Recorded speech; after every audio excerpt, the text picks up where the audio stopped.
ವೀಕ್ಷಕರೆಲ್ಲರಿಗೂ ವರ್ಷ 2026ರ ಪ್ರೇಮ ಭವಿಷ್ಯವಾಣಿ ವಿಶೇಷ ಕಾರ್ಯಕ್ರಮಕ್ಕೆ ಸ್ವಾಗತ. ಸ್ನೇಹಿತರೆ, 2026 ವರ್ಷ ಪ್ರಾರಂಭವಾಗುವ ಮುನ್ನ ದ್ವಾದಶಿ ರಾಶಿಗಳ ಭವಿಷ್ಯ ಹೇಗಿದೆ ಎಂದು ತಿಳಿಯುವ ಕುತೂಹಲ ಪ್ರತಿಯೊಬ್ಬರಿಗೂ ಇದ್ದೇ ಇರುತ್ತದೆ. ವಿಶೇಷವಾಗಿ ಕುಟುಂಬ, ದಾಂಪತ್ಯ, ಪ್ರೇಮ, ವಿವಾಹ, ಸಂತಾನ ಭಾಗ್ಯ ಹೇಗಿದೆ ಎಂದು ಜ್ಯೋತಿಷ್ಯ ತಜ್ಞರು ಭವಿಷ್ಯ ನುಡಿಯುತ್ತಾರೆ. ಹಾಗಾದರೆ ತುಲಾ ರಾಶಿಯ 2026ರ ಪ್ರೇಮ ಭವಿಷ್ಯ ಹೇಗಿದೆ ಎಂದು ತಿಳಿಯೋಣ. ತುಲಾ ರಾಶಿಯವರಿಗೆ 2026 ಹೊಸ ವರ್ಷ ಕುಟುಂಬ ಜೀವನ, ದಾಂಪತ್ಯ ಜೀವನ, ಪ್ರೇಮ ಜೀವನದೊಂದಿಗೆ ವಿವಾಹವಾಗುವ ಯೋಗ ಹಾಗೂ ಸಂತಾನ ಭಾಗ್ಯ ಹೇಗಿದೆ ಎಂದು ತಿಳಿಯಲು ಈ ವಿಡಿಯೋವನ್ನು ಸಂಪೂರ್ಣವಾಗಿ ವೀಕ್ಷಿಸಿ. ನೀವಿನ್ನೂ ನಮ್ಮ ಚಾನೆಲ್ ಸಬ್ಸ್ಕ್ರೈಬ್ ಮಾಡದೇ ಇದ್ದರೆ ಕೂಡಲೇ ನಮ್ಮ ಚಾನೆಲ್ ಸಬ್ಸ್ಕ್ರೈಬ್ ಮಾಡಿ. ಹೆಚ್ಚಿನ ವಿಡಿಯೋ ಅಪ್ಡೇಟ್ಗಾಗಿ ಪಕ್ಕದ ಬೆಲ್ ಐಕಾನ್ ಬಟನ್ ಕ್ಲಿಕ್ ಮಾಡಿ. ಸ್ನೇಹಿತರೆ, ಹೊಸ ವರ್ಷ ತುಲಾ ರಾಶಿಯವರಿಗೆ ತುಂಬಾ ಸಂತೋಷದ ದಾಂಪತ್ಯ ಜೀವನವನ್ನು ಕರುಣಿಸುವುದು. ನಿಮ್ಮ ದಾಂಪತ್ಯ ಜೀವನದಲ್ಲಿ ಪ್ರೀತಿ ಬಲವಾಗಿರುತ್ತದೆ. ಕುಟುಂಬದಲ್ಲಿ ಸಂತೋಷ ನೆಲೆಸುವುದು. ಸಣ್ಣ ಪುಟ್ಟ ಭಿನ್ನಾಭಿಪ್ರಾಯಗಳು ಉಂಟಾಗಬಹುದು, ಆದರೆ ಅವು ಹೆಚ್ಚು ಕಾಲ ಉಳಿಯುವುದಿಲ್ಲ. ದಂಪತಿಗಳ ಇಬ್ಬರ ನಡುವೆ ನಿಕಟತೆ ಹೆಚ್ಚಾಗಲಿದೆ. ಪರಸ್ಪರ ತಿಳುವಳಿಕೆ ಇರಲಿದೆ. ಏಪ್ರಿಲ್ ಮತ್ತು ಅಕ್ಟೋಬರ್ ವಿವಾಹಿತರಿಗೆ ವಿಶೇಷವಾಗಿರುತ್ತದೆ. ಈ ವರ್ಷ ಒಂಟಿಯಾಗಿರುವವರಿಗೆ ಸ್ವಲ್ಪ ಸವಾಲಿನದ್ದಾಗಿರಬಹುದು. ನಿಮ್ಮ ಪ್ರೇಮ ಸಂಬಂಧದಲ್ಲಿ ಸಮಸ್ಯೆಗಳು ಮತ್ತು ಸವಾಲುಗಳು ಉದ್ಭವಿಸುವ ಸಾಧ್ಯತೆ ಇರುವುದರಿಂದ ರಾಹುವಿನ ಸಂಚಾರದ ವೇಳೆ ಜಾಗರೂಕರಾಗಿರಿ. ಹಾಗಾದರೆ 2026ನೇ ವರ್ಷ ತುಲಾ ರಾಶಿಯವರ ಪ್ರೇಮ ಜಾತಕ ಹೇಗಿದೆ ಎಂದು ಸವಿಸ್ತಾರವಾಗಿ ತಿಳಿಯೋಣ. ವರ್ಷದ ಆರಂಭ, ಹೊಸತನ ಬಗ್ಗೆ ತಿಳಿಯೋಣ. ತುಲಾ ರಾಶಿಯವರಿಗೆ 2026ನೇ ವರ್ಷ ತುಂಬಾ ಸಂತೋಷದ ಮತ್ತು ಪ್ರೀತಿಯ ದಾಂಪತ್ಯ ಜೀವನವನ್ನು ಹೊತ್ತು ತರಲಿದೆ. ವರ್ಷದ ಆರಂಭ ದಂಪತಿಗಳ ನಡುವೆ ಪರಸ್ಪರ ತಿಳುವಳಿಕೆ, ಪ್ರೀತಿ, ವಿಶ್ವಾಸ ಬಲವಾಗಿರುತ್ತದೆ. ನಿಮ್ಮ ಸಂಬಂಧದಲ್ಲಿ ಸಮತೋಲನವನ್ನು ಕಾಪಾಡಿಕೊಳ್ಳುವಿರಿ. ಪರಿಣಾಮವಾಗಿ ನೀವಿಬ್ಬರೂ ನಿಮ್ಮ ವೈವಾಹಿಕ ಜೀವನದಲ್ಲಿ ತುಂಬಾ ಸಂತೋಷವಾಗಿರುತ್ತೀರಿ. ಸಾಂದರ್ಭಿಕ ವಾದಗಳು ಅಥವಾ ಭಿನ್ನಾಭಿಪ್ರಾಯಗಳು ಉದ್ಭವಿಸಬಹುದು, ಆದರೆ ಅವು ಹೆಚ್ಚು ಕಾಲ ಉಳಿಯುವುದಿಲ್ಲ. ಪ್ರೀತಿ ಮತ್ತು ತಿಳುವಳಿಕೆಯ ಮೂಲಕ ನೀವು ಪ್ರತಿಯೊಂದು ಸಮಸ್ಯೆಗೂ ಪರಿಹಾರಗಳನ್ನು ಕಂಡುಕೊಳ್ಳುವಿರಿ.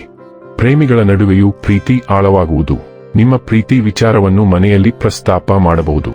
ಇದರಿಂದ ನೀವಂದುಕೊಂಡ ಫಲಿತಾಂಶ ನಿಮಗೆ ಸಿಗಲಿದೆ. ಇನ್ನು ಏಕಾಂಗಿಯಾಗಿರುವವರಿಗೆ ಕಚೇರಿಯಲ್ಲಿ ಪ್ರೀತಿ ಹುಟ್ಟುವ ಸಾಧ್ಯತೆಗಳು ಇವೆ. ವಿವಾಹ ನಿರೀಕ್ಷೆಯಲ್ಲಿರುವ ತುಲಾ ರಾಶಿಯವರಿಗೆ ಮದುವೆ ಪ್ರಸ್ತಾಪಗಳು ಬರಬಹುದು, ಆದರೆ ಮದುವೆ ವಿಚಾರದಲ್ಲಿ ಆತುರದ ನಿರ್ಧಾರಗಳನ್ನು ತೆಗೆದುಕೊಳ್ಳುವುದು ಒಳ್ಳೆಯದಲ್ಲ. ವರ್ಷದ ಮೊದಲಾರ್ಧದಲ್ಲಿ ತುಲಾ ರಾಶಿಯವರು ಬಾಳ ಸಂಗಾತಿಯನ್ನು ಹುಡುಕಲು ಪ್ರಾರಂಭಿಸಬಹುದು. ವರ್ಷದ ಮಧ್ಯಮಾರ್ಧ ಬಗ್ಗೆ ತಿಳಿಯೋಣ. ಜೂನ್ನಲ್ಲಿ ಗುರುವಿನ ಸಂಚಾರದ ನಂತರ ತುಲಾ ರಾಶಿಯವರಿಗೆ ಸಮಯ ಇನ್ನಷ್ಟು ಅನುಕೂಲಕರವಾಗುತ್ತದೆ. ನಿಮ್ಮ ವೈವಾಹಿಕ ಜೀವನ ಸಂತೋಷದಿಂದ ಕೂಡಿರಲಿದೆ. ನಿಮ್ಮ ಮತ್ತು ನಿಮ್ಮ ಸಂಗಾತಿಯ ನಡುವಿನ ನಿಕಟತೆ ಹೆಚ್ಚಾಗುವುದು. ಜೀವನದಲ್ಲಿ ಸಕಾರಾತ್ಮಕ ಶಕ್ತಿಯು ಹರಿಯುತ್ತದೆ. ಸಂಗಾತಿಯೊಂದಿಗೆ ಧಾರ್ಮಿಕ ಚಟುವಟಿಕೆಗಳಲ್ಲಿಯೂ ಭಾಗವಹಿಸಬಹುದು. ಇದು ನಿಮ್ಮ ಸಂಬಂಧವನ್ನು ಇನ್ನಷ್ಟು ಬಲಪಡಿಸುತ್ತದೆ. ಸಂಬಂಧದಲ್ಲಿ ಸಾಂದರ್ಭಿಕ ಘರ್ಷಣೆಗಳು ಉಂಟಾದರೂ ಅವುಗಳನ್ನು ಸುಲಭವಾಗಿ ಪರಿಹರಿಸುತ್ತೀರಿ. ಪರಿಣಾಮವಾಗಿ ಕುಟುಂಬದ ವಾತಾವರಣವು ಆಹ್ಲಾದಕರವಾಗಿರುತ್ತದೆ. ಪರಸ್ಪರರ ಪ್ರೀತಿ ಆಳವಾಗುವುದು. ಈ ವರ್ಷ ಅವಿವಾಹಿತರ ವಿವಾಹ ಪ್ರಸ್ತಾಪ ಪ್ರಗತಿಯಾಗಬಹುದು. ನಿಶ್ಚಿತಾರ್ಥ ಮಾಡಿಕೊಳ್ಳಲು ಅವಕಾಶಗಳಿವೆ. ಸಂಬಂಧದಲ್ಲಿರುವವರಿಗೆ ಈ ಸಮಯ ತುಂಬಾ ಸಂತೋಷ ಮತ್ತು ಶಾಂತಿಯುತವಾಗಿರುತ್ತದೆ. ವರ್ಷದ ಅಂತ್ಯ ಬಗ್ಗೆ ತಿಳಿಯೋಣ.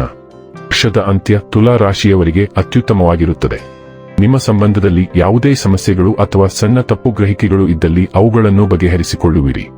ಇದು ನಿಮ್ಮಿಬ್ಬರ ನಡುವಿನ ಭಾವನಾತ್ಮಕ ಬಂಧವನ್ನು ಬಲವಾಗಿಸುತ್ತದೆ. ಈ ಅವಧಿಯಲ್ಲಿ ನೀವು ಒಟ್ಟಿಗೆ ಪ್ರವಾಸವನ್ನು ಯೋಜಿಸಬಹುದು. ಇದು ನಿಮ್ಮ ಜೀವನಕ್ಕೆ ಹೊಸ ಶಕ್ತಿ ಮತ್ತು ಹೊಸ ಭಾವನೆಯನ್ನು ತರುತ್ತದೆ. ಇದಲ್ಲದೆ ಭವಿಷ್ಯಕ್ಕಾಗಿ ಕೆಲವು ಯೋಜನೆಗಳನ್ನು ಸಹ ಮಾಡಬಹುದು. ಆದರೆ ತುಲಾ ರಾಶಿಯವರ ಪ್ರೇಮ ಜೀವನದಲ್ಲಿ ರಾಹುವಿನ ಪ್ರಭಾವ ಕೆಲವು ಸಮಸ್ಯೆಗಳನ್ನು ಉಂಟುಮಾಡಬಹುದು. ಸಂಬಂಧದಲ್ಲಿ ಅಂತರ ಬೆಳೆಯುವ ಸಾಧ್ಯತೆ ಇದೆ. ಅಂತಹ ಪರಿಸ್ಥಿತಿಯಲ್ಲಿ ತಾಳ್ಮೆ ಅತ್ಯಗತ್ಯವಾಗಿರುತ್ತದೆ. ಯಾವುದೇ ಪರಿಸ್ಥಿತಿಯನ್ನು ಬುದ್ಧಿವಂತಿಕೆಯಿಂದ ನಿಭಾಯಿಸುವುದು ಉತ್ತಮ. ಅಕ್ಟೋಬರ್ನಲ್ಲಿ ಗುರು ಸಂಚಾರದ ನಂತರ ಸಮಸ್ಯೆಗಳು ಸುಧಾರಿಸುತ್ತವೆ. ಇದಲ್ಲದೆ ನಿಮ್ಮ ಸಂಬಂಧದಲ್ಲಿನ ಸಮಸ್ಯೆಗಳು ಸಹ ಕಡಿಮೆಯಾಗುತ್ತವೆ. ಅಲ್ಲಿಯವರೆಗೆ ತಾಳ್ಮೆ ಅತ್ಯಗತ್ಯ. ಒಟ್ಟಾರೆಯಾಗಿ ಈ ವರ್ಷ ಪೂರ್ತಿ ನಿಮ್ಮ ಕುಟುಂಬ, ವೈವಾಹಿಕ, ಪ್ರೇಮ ಜೀವನದಲ್ಲಿ ಪ್ರೀತಿ, ಸಂತೋಷ ಇರಲಿದೆ.